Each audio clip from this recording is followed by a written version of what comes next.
All right. Hey, everybody, welcome back.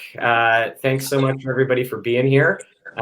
We are so excited to kick off an amazing panel now covering off on traditional versus new ag in the market. So we've got a great group of people with us today. Quick introductions are in order. And we learned the other day that it's not necessarily in the order we're seeing everybody on screen, so I won't point to everyone. But if you guys can maybe wave when I say your name and give your intro. Oh, and Rob just jumped off, so let's see if we can get him back on in just a sec. So we'll start with Rebekah. He's got it. He just threw his toggle off. Okay, great. So we'll start with Rebekah.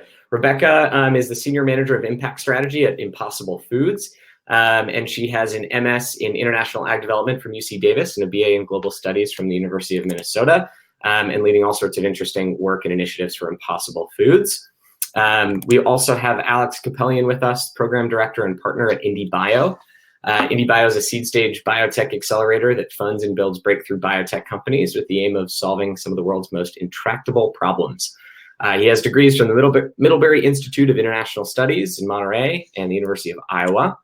And Rob, I don't know if Rob, you can hear us if you want to come back on video. I don't want to force you to. Yeah, I can. I'm sorry, I was unable to retoggle my video, but I'm back. Oh, we can pull you back. Okay. Let's see if this works. Fat thumbs, I think I hit the wrong button. That's okay, we can hear you. If you want to hover over your little image in the bottom left corner, you can turn your video back. You should have a toggle video. Yeah, I see the button. It just doesn't allow me to untoggle it, so. Strange. Okay, well, we'll see if that comes back at some point. Oh, there you go. Great. Awesome. Cool. So quick intro for Rob. He's an entrepreneur, scientist, and engineer. He's a leading expert in AgTech with a long list of noteworthy accomplishments.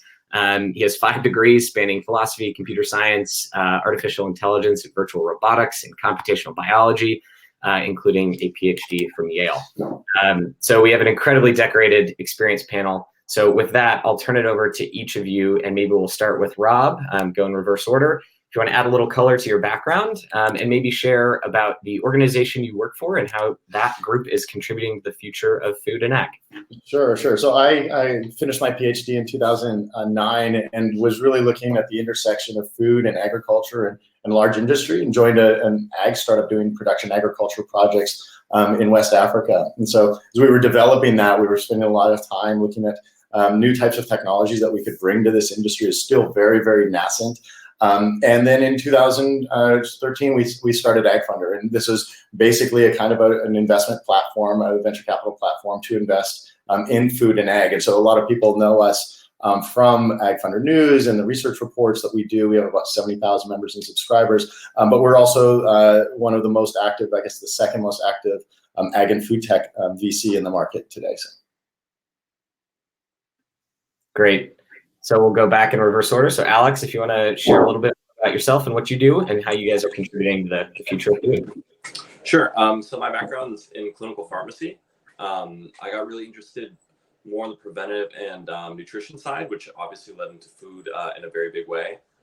So after finishing grad school and doing some work in global health and a startup, joined IndieBio about 6 months into its existence. It's now been around for about 4 years.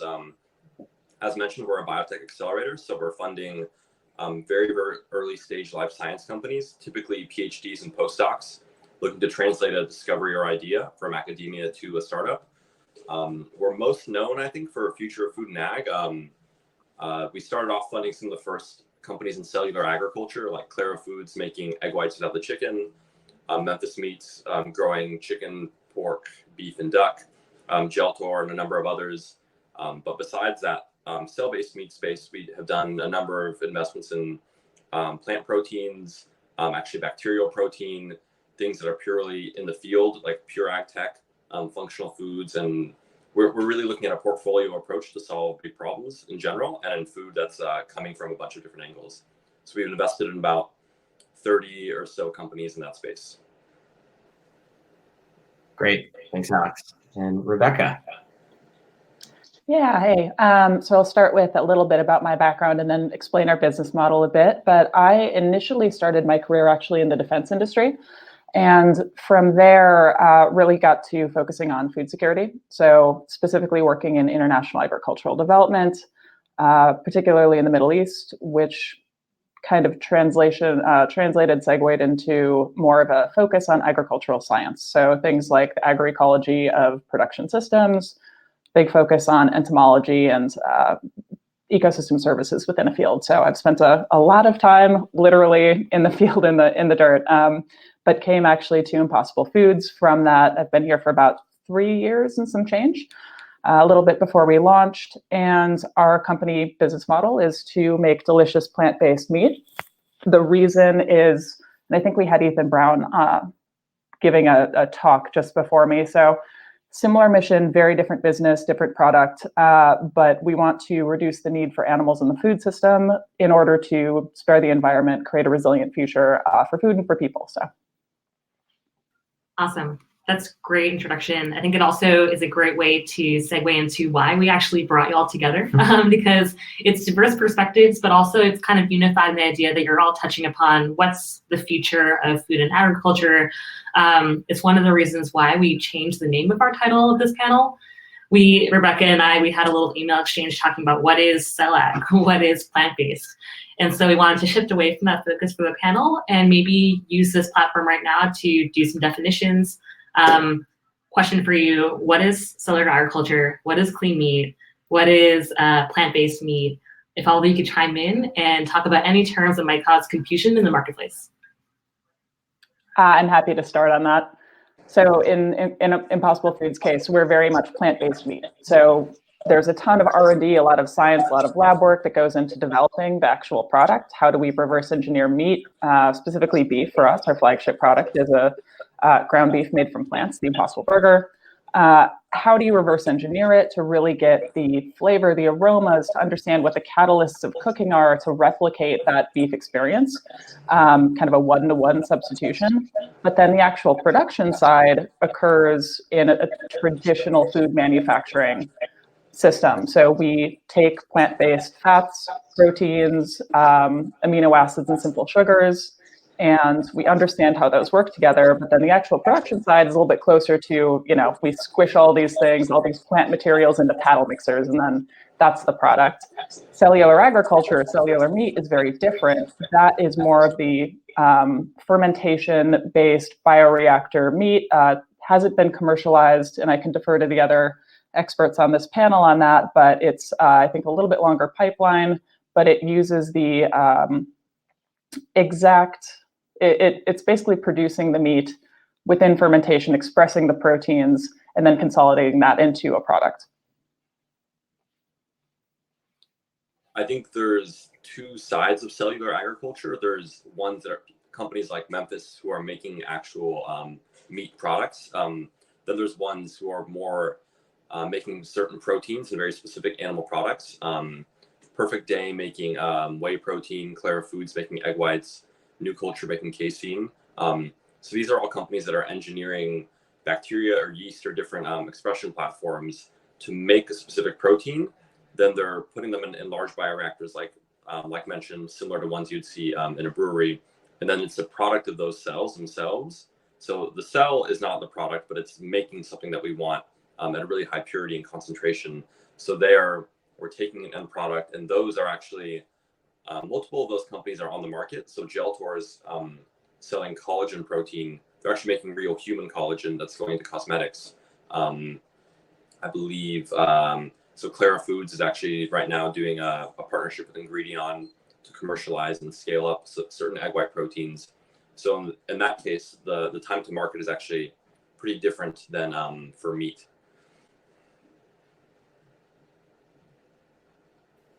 Oh, Hey, Rob. I think they've done a good introduction on that. Kind of building on that, whatever the characterization is, whether it's plant-based or cellular agriculture, there is this, and the distinctions are very important. There is this public perception that even something like the Impossible Burger, which is plant-based, is distinctly different than a traditional veggie burger that you might get from the grocery store 5 years ago. Can you talk a little bit, and I guess this is to all three of you, about the idea that something derived from the lab is qualitatively different than something that we had before? Is this a helpful distinction, or is this something harmful? How are you grappling with this issue? I mean, from the investor side, I mean, we just mostly focus on customer perception because it's ultimately the customer that buys this.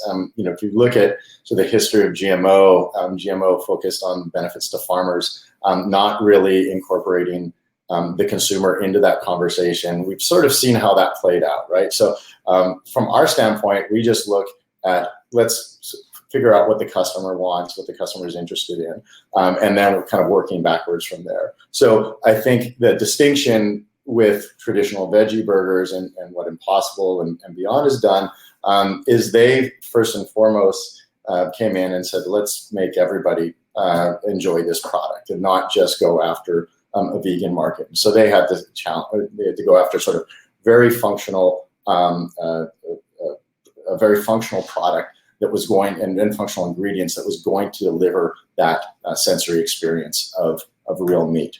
And so from that perspective, that is a very consumer-driven and broadly consumer-driven approach to what they're building. And I think that's really quite unique.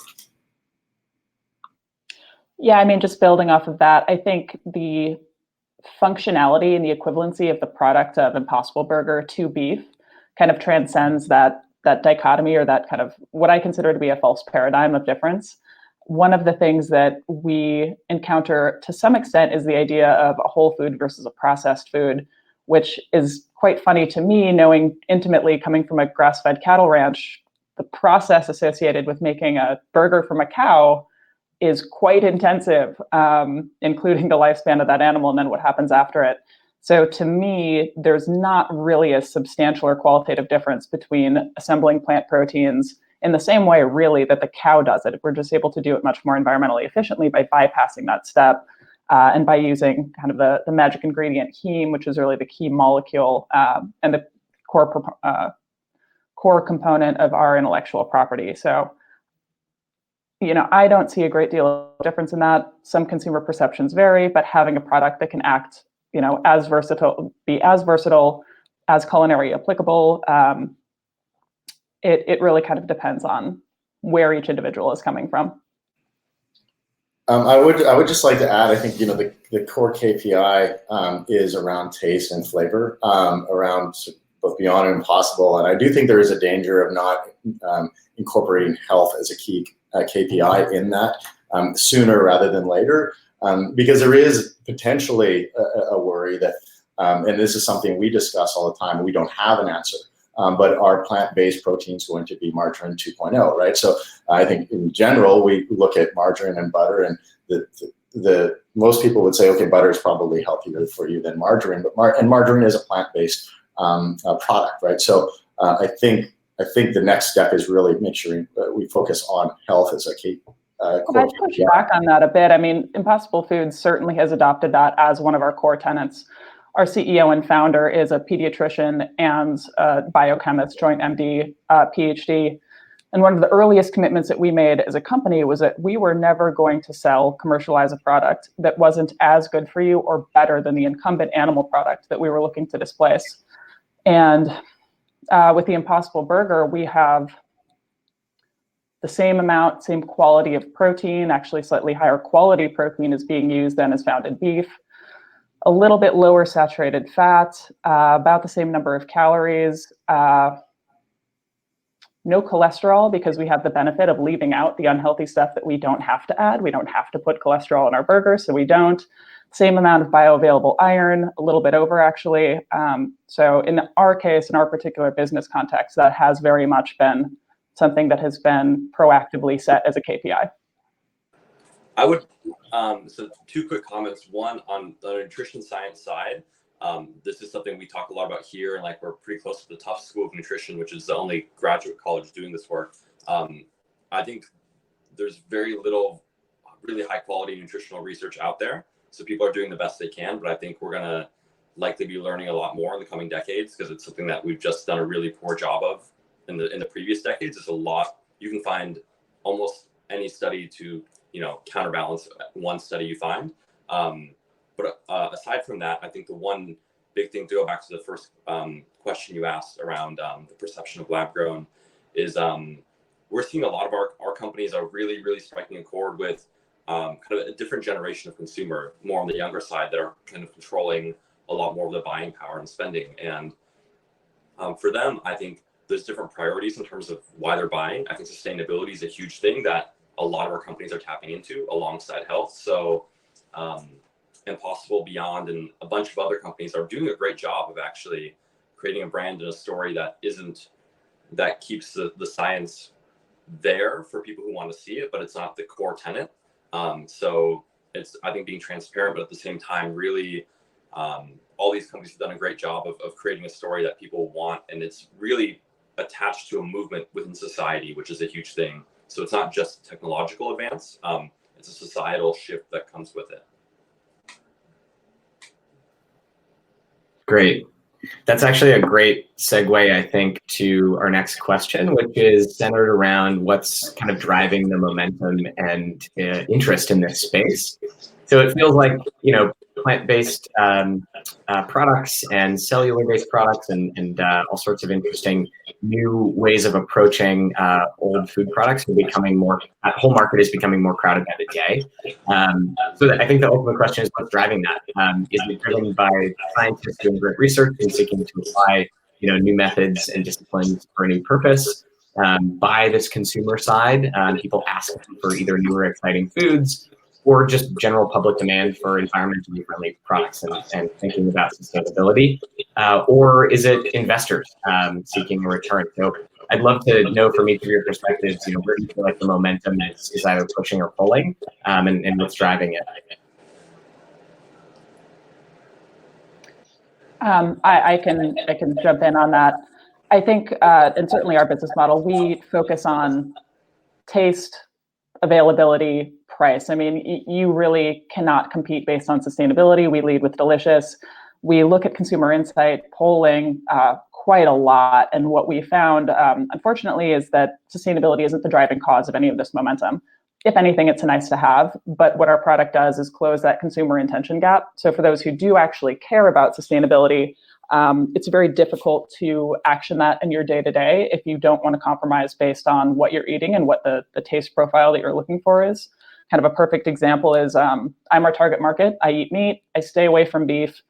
But if I go to a barbecue and the only option is meat or tofu, I'm going to choose meat 100% of the time. So this is really that consumer intention gap fulfillment. Now, what's driving the entire plant-based movement, I think there's just a million different factors as part of it. That idea of a push coming from investors is quite accurate, though. And if I had to hazard a guess, I think it's because investors really do look at a horizon scanning planning timeline. And when you think about scaling up animal farming, there's absolutely no way to do it without significant compromises to future food resilience. And that's fundamentally an investment risk, right? You want return on investment. And if you continue investing in a system that has reached its biological threshold, that's not a particularly good course of action. And so by investing money in the commercialization of these products, because you're thinking in the long term about what is needed to scale our food system, that's enabling consumers to access those products. So it's a little bit of a synergy between top down and bottom up. Yeah. I mean, on the investor side, I mean, certainly we like, you know, enormous markets that have been sort of held on to by incumbents. And so from that perspective, it's a very, very attractive market. You look at the potential scalability of it, great. But again, I'd still come back to the consumer, right? So when we look at that, the consumer still has to like and accept that product. You know, I'm probably the oldest one of the three of the panelists here. And so I think, you know, once you get into sort of your 40s and mid 40s, you start to look at this relationship between food and medicine and health, right? You sort of just be cognizant in a way that you were just not in your 20s. And I would eat Big Macs and I didn't really care. But now I'm trying to be much more cognizant about what I eat. I'm trying to dial back on red meat. So for me personally, it's less about sort of sustainability. I don't want to compromise on taste. I'm weak, but I do want to try to sort of engage with new products in my diet that I can dial back on some of the things that I shouldn't be eating or should be eating less of. One thing to add, kind of on a different side, is one of the things driving both entrepreneurs and investors beyond, I think there's a lot of mission-driven people here, but the activity of huge companies, and it actually mirrors in a lot of ways what happened in biopharmaceuticals. So most big pharma companies, there's obviously an internal pipeline, but there's a huge amount of M&A activity going on in the space. So they're outsourcing R&D essentially to small startups. And the same thing is happening in food. We talk to almost every single big food company in the world. They come by, and having a Nestle or Kraft or some other logo on something actually lowers the value of the product in the eyes of consumers. Like, it's less attractive. So these big brands, they don't know how to build these new products internally as well, and they also have much more brand value in buying something, letting it retain a different story to consumers. So as a bunch of large companies are buying the small ones, investors are looking more, entrepreneurs who are mission or not mission driven are looking more. So it's all these things are kind of coming together at the same time, I think, to make the space explode. Just a really quick note, what you said is absolutely accurate. What's funny is that Tyson kind of went in the opposite direction with Beyond Meat, choosing to bring that in-house, kind of divesting from that investment, saying, well, we're going to develop it internally. That's a huge departure from what I think we're seeing generally. Yeah, it'll be interesting to see with these companies, especially in cell-based products. There are like Cargill's, Tyson's investing. And if it's like for learning opportunity to, then try and do it themselves, or to acquire the brand or partner. So it's tough to tell. Like, I think these big companies are just putting money around to learn and figure it out. I don't think they even have things are changing too fast for them to figure out as well. That does, and this reminds me of something that we started off the conference with, which is just trying to understand who the stakeholders are. And one of the stakeholders is the traditional manufacturers that we're all used to, Tyson, Cargill, et cetera. Can you maybe talk about the ecosystem that you're operating in, and how we can most productively engage the people who might not really be on this panel right now, but can still contribute to making this not just a trendy phase and more of a long-term element of our actual food culture here? Yeah, I mean, so I can maybe speak a little bit to that. So, I mean, look, you can start a startup and you can get a great product, but it's a completely different thing to grow and scale that, and have the distribution channels, both inputs and through the supply chain. And I think for that, there's a lot of players in that supply chain that are adapting and seeing new opportunities in the space. And so you absolutely have to engage with them. Otherwise, you're going to try to rebuild all of this infrastructure that is already in existence. And I think Impossible, I'm sure Beyond, is working with some of the traditional, whether it's inputs or processors or some contract manufacturing, distribution. But I mean, you've got to be working within, I think, some of that infrastructure that's already there.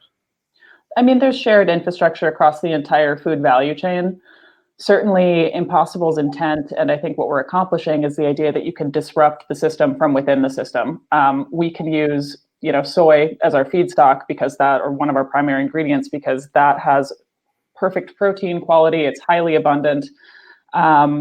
But in doing so, I mean, it takes 30 pounds of corn soy feed to create 1 pound of beef. So it is, in fact, a kind of a subversion of that existing system. Certainly, we rely on, Cisco for distribution, but so do countless other, produce providers, including beef providers as well, meat and dairy. We do not take funding from groups like Tyson, like Cargill. We really kind of maintain a little bit of separation of church and state there, but in order to scale, you have to work within the existing food system. We're not precious about it. We want to make sure that we're able to grow.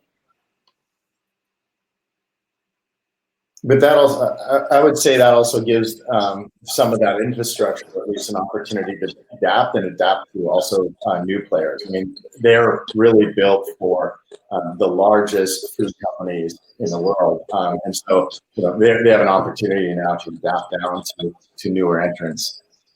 For sure. I mean, you can adapt the infrastructure that we've established for kind of these new market entrants, as you said.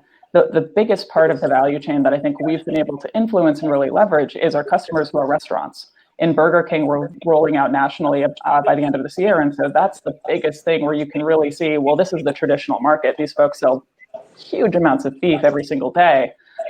If we can capture a little bit of that, if we can capture a lot of it, that translates to huge environmental savings, but you're still doing so within the existing infrastructure.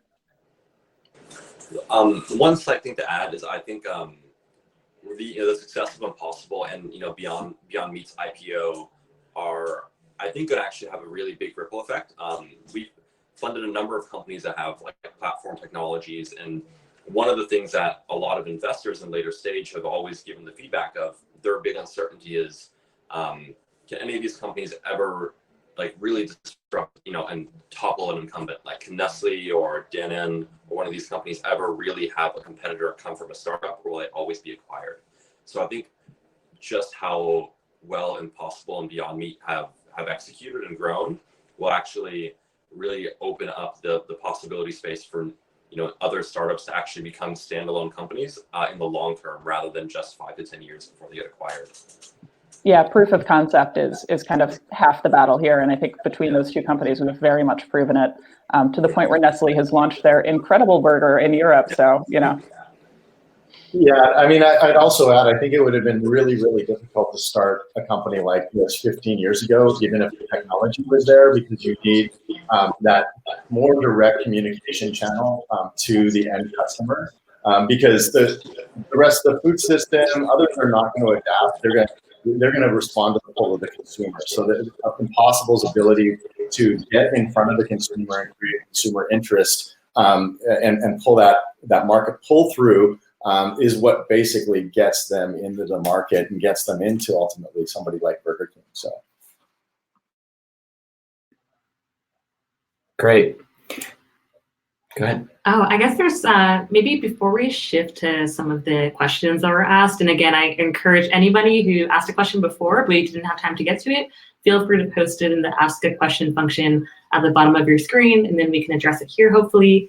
But one question that immediately comes to mind is kind of what you're excited about in the industry. All three of you are looking both within your respective organizations and companies, but also at what's on the frontier, especially you, Alex, too. What gets you excited? I mean, I can sort of answer, where we're looking at from an investment perspective. We're certainly less bullish on cell ag. We just, every time we sort of look at the economics and the scale challenges, we kind of pull back from that, and we look at kind of the checkbox of like, why would a consumer choose a non-meat product? And it's got to taste good, it's got to be healthy, and it's got to come in at a cost that's competitive. And if you can create a product that way, it doesn't. I don't think this consumer necessarily says it needs to be cell ag, for instance, or versus plant-based. So we see an enormous opportunity in plant-based. You have companies like Modern Meadow, which was really the first sort of cell ag company starting around 2011, and around similar time as Impossible, Beyond a couple of years earlier. Jump forward a decade, and Modern Meadow kind of quickly pivoted. And even they're still having trouble. So kind of any of the cell ag based approach to protein production is really, really challenging.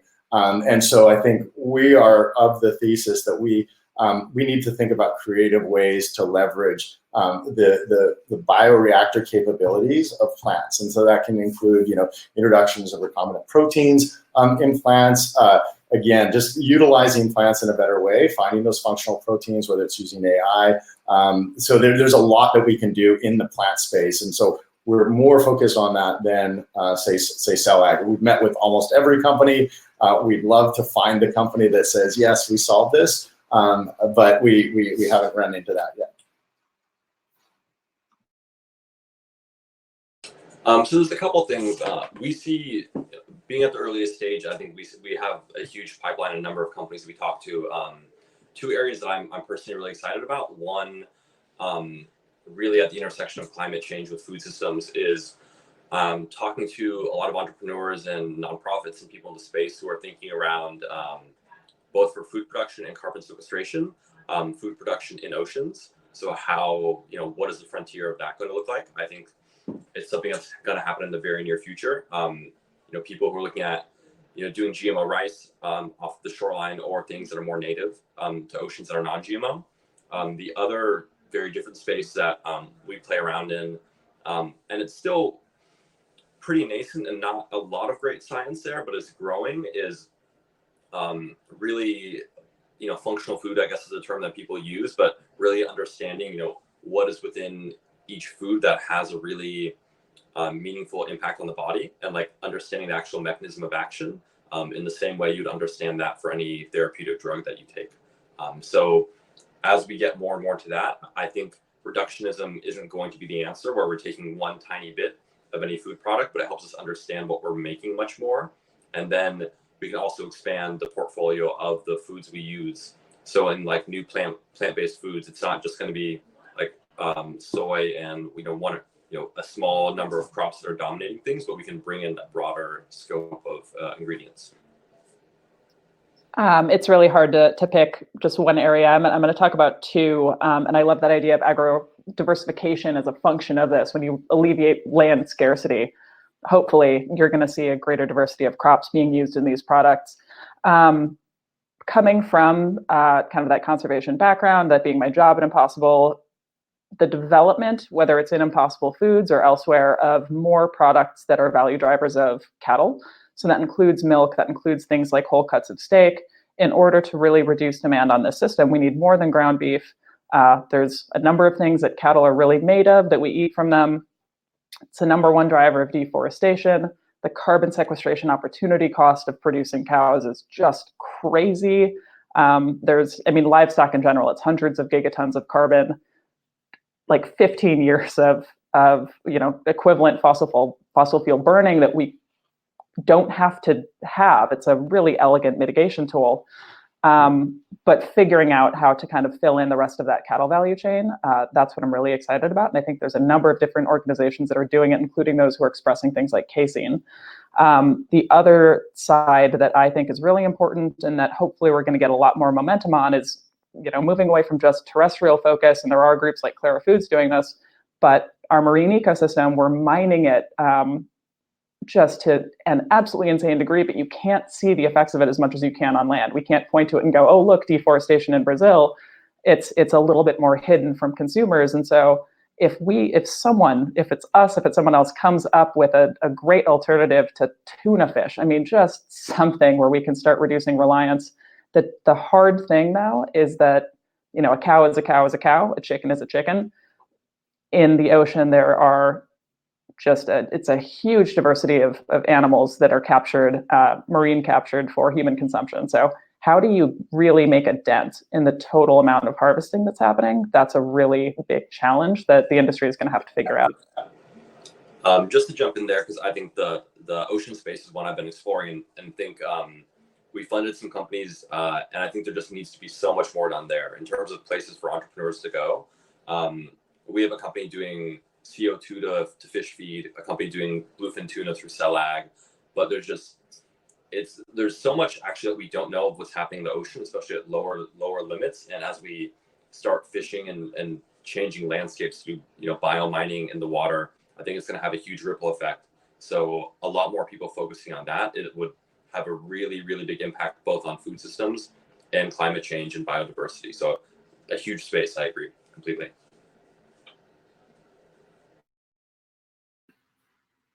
Awesome. Great.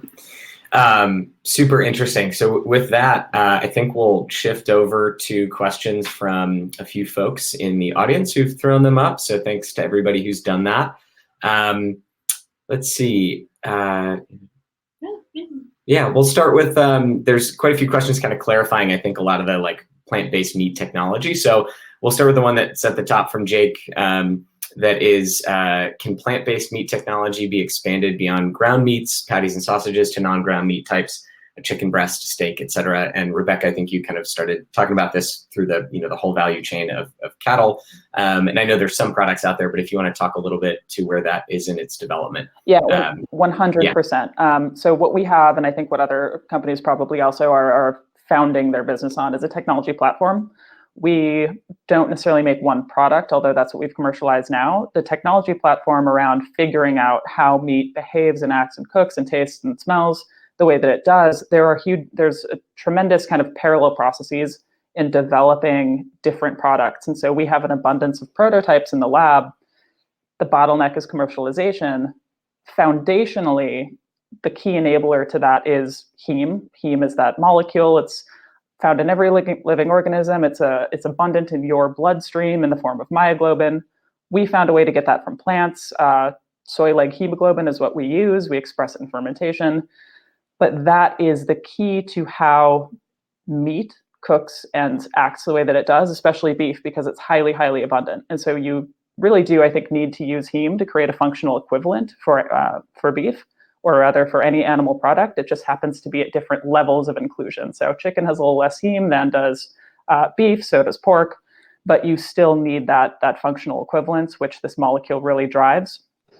But the technology platform itself, across flavor, across texture, this is probably not unique to our company. We figure those out in tandem, and then using that platform, you can shoot off into different product pipelines.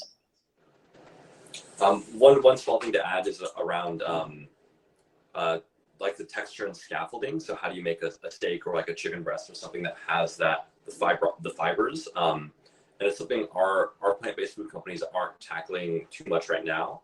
Some are prototyping, but one interesting kind of orthogonal approach, I guess. And one company we had called Prime Roots is doing fungal protein. And the reason that we think has a lot of promise is actually, if you look at the essentially the size of the fibers, fungi are very close to actual animal protein fibers. So from a texture perspective, they're very similar. And then you can just flavor and make it taste kind of like a different product. So it's more of a platform there. But I think, I think the scaffolding technology is being looked at a lot in cell-based meat. I'm assuming some in plant-based, but I haven't seen a whole lot of it. That fiber length that you're talking about, I mean, that is kind of one of the holy grails of figuring this out to get the whole cuts of steak and big pieces like salmon. It's super important that become commercialized and really well understood. Yeah, a lot of opportunities in mushrooms for that. I think that I've seen that slide with the distance between the fibers in mushrooms versus plants, and mushrooms is very, very narrow, very much like meat from that perspective. So that micro texture that you're going to get on your tongue is going to be difficult to replicate on kind of a full plate format. Great. So I think we probably have time for one more question. There's quite a few up here there's a couple that are kind of related to international markets and parts of the world. So maybe that's something to address. One of the questions was about what are the top 3 most prominent startups disrupting agri-food supply chain in the international trade. And there was another one about towards Rebekah about what international markets are a big focus for Impossible. And how are you scaling while maintaining quality and taste? So maybe we'll finish off with kind of I think that's kind of a good question. We haven't really been too US centric, but I think thinking about the globe and where maybe there are opportunities related to your specific areas of interest would be a great way to close. It's a pretty straightforward answer for us from an environmental savings perspective, which is why the company was founded. Asia is the most important place we can be. It's the single most impactful market for the next 20 years. Beef demand in particular and milk demand in the United States has been pretty stable for like 20 years. In Asia, it's growing 88% year over year, or will grow by 88% in the next 2 decades or so. So leapfrogging that using plant-based meat, kind of going from what is currently basically a plant-based diet to continuing to have a plant-based diet where you're eating meat from plants and fulfilling that kind of demand from the emerging economies is the single biggest thing we could do. We're in Hong Kong and Macau right now. We've been growing. We have strong growth internationally, but really Asia now is the focus. Yeah, I think Singapore has been extraordinarily bullish on any kind of plant or cell ag. There's a number of organizations that are investing heavily in this space. So we do sort of think about sort of Singapore being a little bit of a center of gravity potentially for entrepreneurship or launching products or development there. They do, I think, have one of their first homegrown companies, Shiok Meats, which was it was a cell ag company focused on shrimp and crustaceans. So just to add a little bit, I think, you know, being based in San Francisco, we can definitely get overly narrowly focused on the local area in the U.S. We definitely have a number of companies that Asia is probably a primary market once their technology is a bit more de-risked. I think these seafood companies is a big one, as well as we have a company doing cell-based pork, and pork is a huge product there. The other market we actually were surprised to see do really, really well. We have one plant-based company called Notco. They're a platform for making a bunch of plant-based products. They're from Santiago, Chile. They decided to go back and actually expand because they had really quickly taken up very good market share. And they're exploding across like Brazil, Argentina, I think Peru, and Chile. So I think there's actually that's kind of the South and Latin America is something that isn't looked at that much by U.S. investors and companies, but almost every company we funded out of there has done really well. There's a lot of really great entrepreneurs. And in terms of the uptake by the market, it's actually been surprisingly really, really good. So I think Asia definitely has a bigger impact when we look at carbon emissions and demand because of just population, but that was another space that we saw a lot happen. Great.